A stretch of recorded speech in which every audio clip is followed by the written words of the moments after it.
आप कुछ बोलेंगी? कितने साल हो गए आपको? मैं 28 साल की थी भैया जब से मैं यहाँ आई हाँ। और बुद्धि हो गई। अच्छा। बेटा एटा कोई नहीं, और बाबा के पास में हाथ रखे। बेटा 23 साल का एक्सीडेंट में इंतकाल हो गया। आदमी पागल थी जब से छोड़ दिया। आप पागल थी? हाँ। कैसे? बाबा के पास में थी ना मैं, यहाँ ला के डाले मेरे को। पागल थी मैं। दिल्ली देवबंद पूरा महाराष्ट्र घूम के ही मेरे को कहीं लाभ नहीं मिला, आराम नहीं हुआ। यहाँ हुआ। तो अभी आप जो अभी थोड़ा आवाज़ निकाली, चिल्लाई। अभी भी चालू है भैया। अभी भी चालू है? हाँ है। तो कैसे करते हैं वो? क्या वो कौन है जो आपको परेशान करते हैं? ये काली देवी डाकर मड़े का साधन ऐसा बोलते भाई। अपने इसके आइडिया नहीं है। राम भरोसे काम है, जो करेंगे ऊपर वाला। और बाबा है।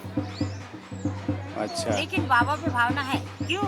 क्या मेरे को जंजीरों से बंधी हुई थी। जंजीरों से बंधी? हाँ। इतनी बात भी नहीं करती थी मैं, इतने गलिस गलिस गाले देती थी भैया। मैं गाने गाती थी। हाँ। क्या मतलब मैंने थोड़ा थोड़ा होश है, थोड़ा थोड़ा है मेरे को कि मैं ये चित्रपना क्या करती थी। ये चित्र मतलब मैंने क्या करती थी, थोड़ा थोड़ा है, पूरा नहीं है। मैं खाना नहीं खा सकती थी, ये बाबा की कृपा है। ये सैलानी बाबा की कृपा है। मैं अपना घरदार छोड़ के यहाँ पे बैठी। इतना है कि मुसीबत है भाई, कमाना खाना बाकी मुसीबत। लेकिन बाबा पूरे महाराष्ट्र के अंदर, दिल्ली देवबंद हर जगह जाके मैं बजरंगबली की भक्ति हूँ, मैं शंभू शेख की भक्ति हूँ, मैं देव देवता को पूज के आई हूँ, शनिवार मंगलवार सब करके आई हूँ। लेकिन दाद बाबा के जैसा साक्षात चमत्कार मेरे को कहीं नहीं मिला। तो वो भी लिखित होता है ना, किसका कहाँ पे क्या? ये बदन पे जो गोश है ये मेरे पीर का है, सैलानी का। इतने इतने हाथ पैर थे भैया। अच्छा। और मैं इसके काबिल भी नहीं है। मैं अच्छे मुकाम पर की हूँ। मैं एक हेडमास्टर की लड़की हूँ, स्वतंत्र संग्राम सैनिक की लड़की हूँ, और कलेक्टर भाई की बहन हूँ मैं। लेकिन मेरे नसीब में है। क्या करते, घर से उजाड़ हो गई, जिंदगी गुजारना। कहाँ के रहने वाले थे आप? मैं नांदगांव फाउंडेशन, नांदगांव से। अमरावती।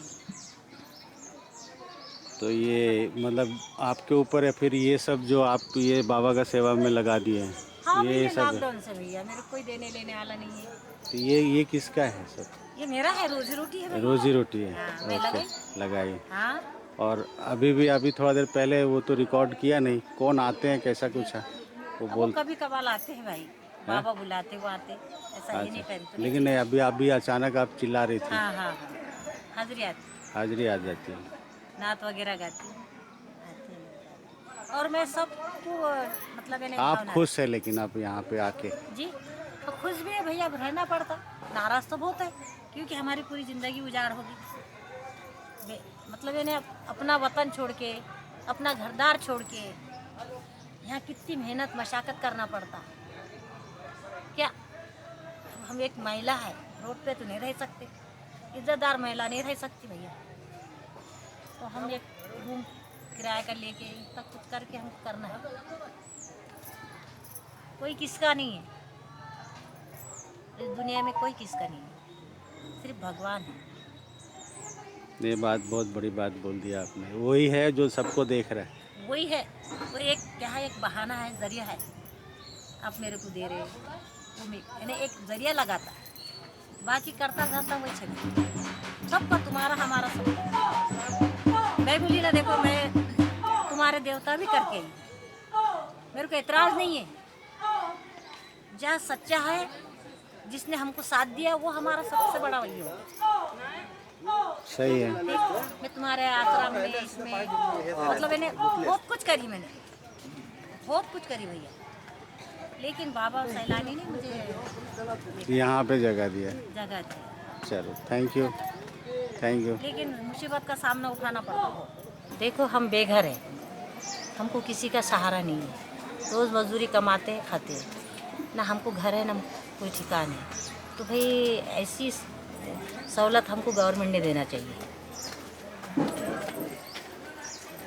गवर्नमेंट से क्या चाहती है कि एक छोटा सा एक टुकड़ा? छोटा सा मकान चाहिए, हाँ, जो भी हम कमा के उसका गुजरान करें, मरना जीना हमारा नहीं चाहिए। चलो ये आप सैलानी बाबा को अगर आप करेंगे तो वही करने वाले हैं। हाँ, वही वो करने चाहेगा तो सरकार दे हाँ भी भाई, हम देगी। घर पे नहीं रह सकते, जा नहीं सकते भैया, गए भी तो हमको आराम नहीं है, खाना चैन नहीं